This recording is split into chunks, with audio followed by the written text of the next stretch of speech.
ආයිබෝවන් අදත් ඔයාලා හැමෝම ආදරෙන් පිළිගන්නවා ශානිත් කොරියා YouTube channel එකට. මේ වෙනකොට අපි පරණ සිලබස් එකේ ව්‍යාකරණ 95ක් විතරම ඉවර කරලා තියෙන්නේ. අදත් අපි කතා කරන්නේ පරණ සිලබස් එකේ අවසාන ව්‍යාකරණ කීපයක් ගැන. ඉතින් මේ ව්‍යාකරණ දෙක ගොඩක් වැදගත්. ඒ වගේම ඉගෙන ගන්න නැත්නම් අපිට ඒක අවබෝධ කරගන්න ගොඩක්ම පහසුයි. ඒ නිසා මම මුලින්ම ආරාධනා කරනවා මගේ වීඩියෝ එකේ මුල ඉඳන්ම අවසානයේ වෙනකන් හරියට රැඳිලා ඒ කරුණු ඔයාලා ධාරණය කරගන්න කියලා. ඉතින් හරි. අපි එහෙනම් දැන් බලමු අද කතා කරන්නේ මොන ව්‍යාකරණ කොටස් දෙකද කියලා. අපි යන් වීඩියෝ එකට. අපිට ඉගෙන ගන්න තියෙන ව්‍යාකරණ කොටස් දෙක තමයි එල්සු ඉත්තා ගී තේමුනේ කියන මෙන්න මේ නිපාත දෙක.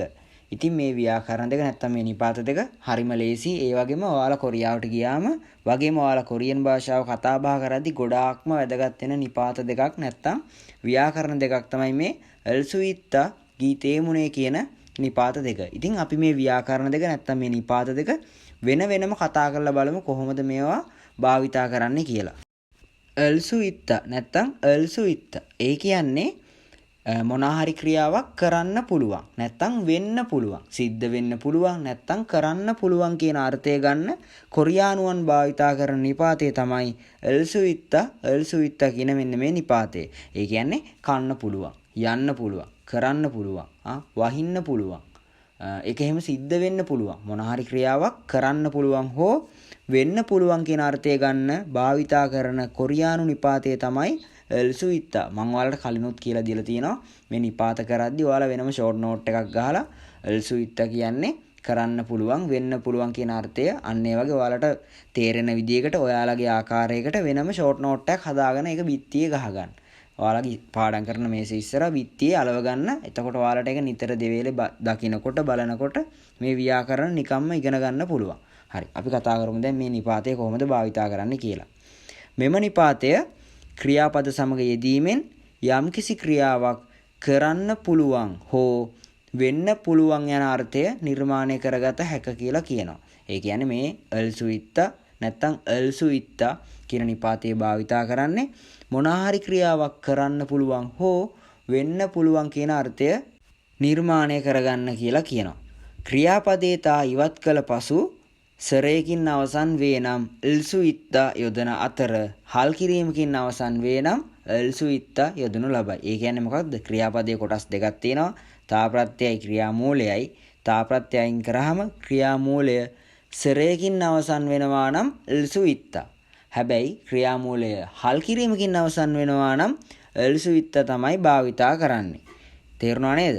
ඉතින් ඒව නම් දැන් ඔයාලට පුළුවන් ඇති. මොකද මම ව්‍යාකරණ දැන් මේ වෙද්දිත් 80කට ආසන්න ප්‍රමාණයක් කරලා ඉවරයි. ඒ නිසා ක්‍රියාපදයක් කියන්නේ මොකක්ද? ක්‍රියාපදයේ කොටස් දෙක මොනවාද කියලා ඔයාලා මේ වෙනකොටත් දැනගෙන ඉන්න ඕනේ. හරි. අපි දැන් මේ උදාහරණත් එක්ක තව පොඩ්ඩක් මේක කතා කරලා බලමු කොහොමද මේක භාවිතා කරන්නේ කියලා. පළවෙනි උදාහරණේ තියෙනවා කදා. කදා කියන එකේ තා ප්‍රත්‍ය ඉවත් කරා අපි එල්සු ඉත්තා තමයි භාවිතා කරන්නේ. මොකද සරයකින් තමයි අවසන් වෙන්නේ. ඒ නිසා අපි කල්සු ඉත්තා කියලා තමයි ගන්න. හැබැයි තා ප්‍රත්‍යෙන් තියන්න බැරි නිසා අපි කල්සු ඉස්සෝයෝ කියලා තමයි භාවිතා කරන්නේ. යන්න පුළුවන්. දෙවන උදාහරණය තියෙනවා මොක්තා. මොක්තා කියන එකේ තා ප්‍රත්‍ය ඉවත් කරාම අවසන් වෙන්නේ හල් කිරීමකින්. ඒ නිසා අපි මෙතනට එල්සු ඉත්තා තමයි භාවිතා කරන්නේ. එතකොට මොගල්සු ඉත්තා. හැබැයි එහෙම තියන්න බෑ. ඒ නිසා අපි මොගල්සු ඉස්සෝයෝ කියලා තමයි භාවිතා කරන්නේ. කන්න පුළුවන්. කන්න පුළුවන්. තුන්වෙනි එක තියෙනවා පොදා. පොදා කියන එකේ තා ප්‍රත්‍ය ඉවත් කරාම අපිට ඕ කියන සරයෙන් තමයි අවසන් වෙන්නේ. එතකොට අපි මේක තෙන්දි භාවිතා කරන්නේ මොකද්ද? එල්සු ඉත්තා. එතකොට පොල්සු ඉත්තා. හැබැයි එහෙම තියන්න බෑ. ඒ නිසා අපි පොල්සු ඉස්සෝයෝ කියලා තියෙනවා. බලන්න පුළුවන්. දැන් ඔයාලට තේරුණාද එල්සු ඉත්තා නැත්තම් එල්සු ඉත්තා කියන මෙන්න මේ නිපාතය භාවිතා කරන්නේ මොනාහරි ක්‍රියාවක් කරන්න පුළුවන්.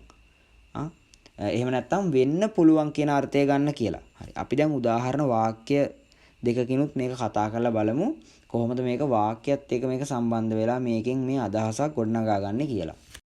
බලන්න මෙතන සංවාදයක් තියෙන්නේ. එක්කෙනෙක් කියනවා පුවාන් ග්‍යොනල් අන්සසමයොන් තාචිල්සු ඉස්සෝයෝ. පුවාන් ග්‍යොනල් අන්සසමයොන් තාචිල්සු ඉස්සෝයෝ. ආරක්ෂක කණ්ණාඩි පාවිච්චි නොකළහොත් ඇස් තුවාල වෙන්න පුළුවන්. අර තාචිල්සු ඉස්සෝයෝ කියන්නේ තුවාල වෙන්න පුළුවන් කියන එක. ඒ කියන්නේ ඒ ක්‍රියාව සිද්ධ වෙන්න පුළුවන්. තාචීල් සුයිස්සෝය තුවාල වෙන්න පුළුවන්. ආරක්ෂක කණ්ණාඩි පාවිච්චි නොකළහොත් ඇස් තුවාල වෙන්න පුළුවන් කියලා තමයි මෙතන කියන්නේ. අනිත් කෙනා කියනවා නේ අල්ගෙස්සම් නිදා පංජන්නේ මේ ප්‍රධානිතුමා තමයි මේක කියන්නේ. ප්‍රධානිතුමා කියනවා මේ ආරක්ෂක කණ්ණාඩි පාවිච්චි නොකළොත් ඇස් තුවාල වෙන්න පුළුවන් කියලා. අනිත් කෙනා කියනවා නේ අල්ගෙස්සම් නිදා පංජන්නේ. ඔව් තේරුණා ප්‍රධානීතුමනි. දැන් ඔයාලට තේරුණාද එල්සුයිත්ත නැත්තම් එල්සුයිත්ත භාවිතා කරන්නේ මොනවා හරි ක්‍රියාවක් කරන්න පුළුවන්. එහෙමත් නැත්තම් වෙන්න පුළුවන් කියන අර්ථය ගම්ම්‍ය කරගන්න කියලා. හොඳයි. අපි දැන් කතා කරමු අද වීඩියෝ එකේ දෙවන නිපාත කොටස ගැන. පරණ සිලබස් එකේ 49 වෙනි පාඩමේ දෙවන නිපාත කොටස තමයි ගී තේමුනේ කියන නිපාතය. මේ ගී තේමුනේ කියන්නේ නිසා හේතුවෙන් කියන අර්ථය ගන්න භාවිතා කරන නිපාතේ. ඔයාලා මීට කලින් ඉගෙනගෙන ඇති නිකා අන්න ඒ වගේ මේ නිසා කියන අර්ථය ගන්න තවත් නිපාත. ඒ වගේම තමයි මෙතනත්. මෙතන මේ ගී තේමුනේ කියන නිපාතෙන් අර්ථවත් වෙන්නේ නිසා. එහෙම නැත්නම් මොනවා හරි ක්‍රියාවක් හේතුවෙන් කියන අර්ථය තමයි මෙන්න මේ ගී තේමුනේ කියන නිපාතෙන් අර්ථවත් වෙන්නේ. මෙම නිපාතය ක්‍රියාපද සමග යෙදීමෙන් යම්කිසි ක්‍රියාවක් සිදුවීමට බලපා ඇති හේතුව පැහැදිලි කරන අතර මෙන්න මේ හේතුවෙන් තමයි මෙන්න මේක වෙලා තියෙන්නේ. තේරුණාද? මෙම නිපාතය ක්‍රියාපද සමග යෙදීමෙන් යම්කිසි ක්‍රියාවක් සිදුවීමට බලපා ඇති හේතුව පැහැදිලි කරන අතර නිසා හෝ හේතුවෙන් යන අර්ථය නිර්මාණය කරගත හැක කියලා කියනවා. තේරුණාද? මොනවා හරි ක්‍රියාවක් සිදුවීමට බලපා ඇති හේතුව පැහැදිලි කරන්න තමයි මෙන්න මේ ගී තේමුනේ කියන නිපාතය භාවිතා කරන්න කියලා කියනවා. ක්‍රියාපද සමග සරහල් ભેදයකින් තොරව භාවිතා කරනු ලබයි කියලත් අන්තිමට කියනවා. තේරුණාද? ඒ කියන්නේ මේ කෙටියෙන් කියන්නේ මොනවා හරි දෙයක් නිසා මොනවා හරි දෙයක් හේතුවෙන් කියන අර්ථය ගන්න තමයි මෙන්න මේ ගී තේමුනේ කියන නිපාතය අපි භාවිතා කරන්නේ. බලනවා පුංචි උදාහරණ තුනක් අරන් තියෙනවා. පළවෙනි උදාහරණය තියෙනවා ඉත්තා.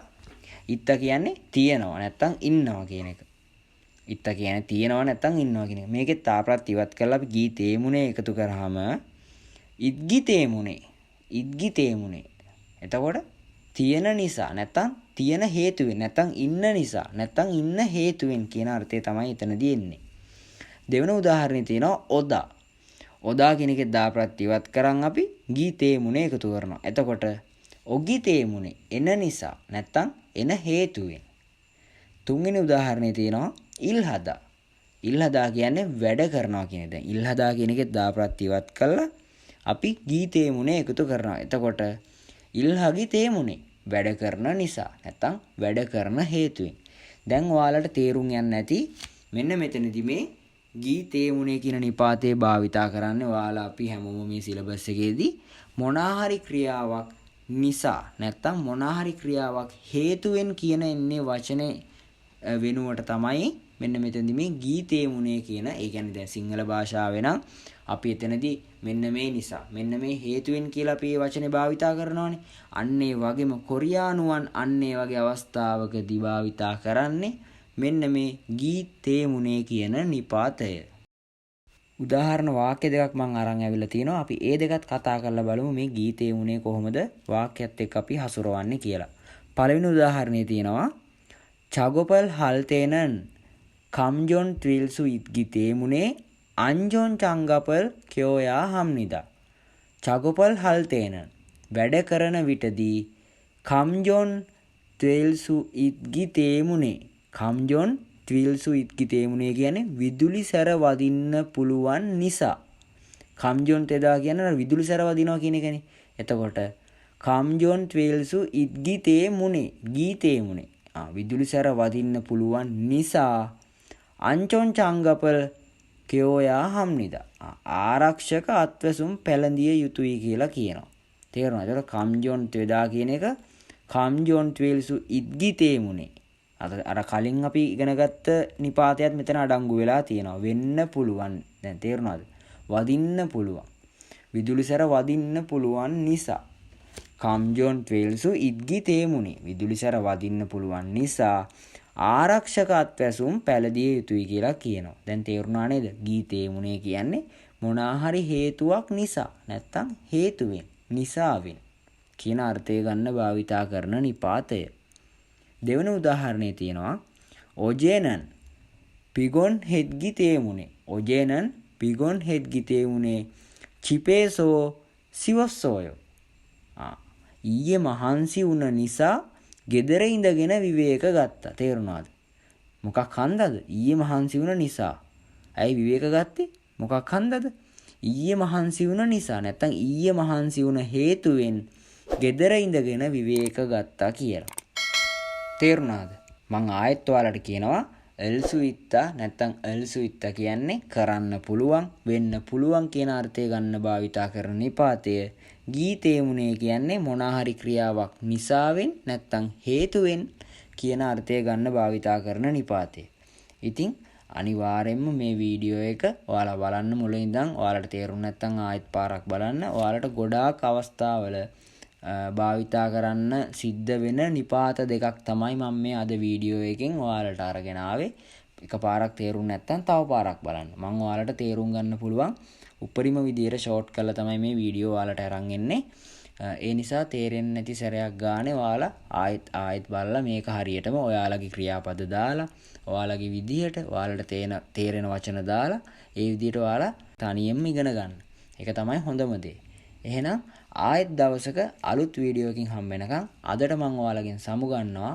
මම ශාන්විත් කොරියා.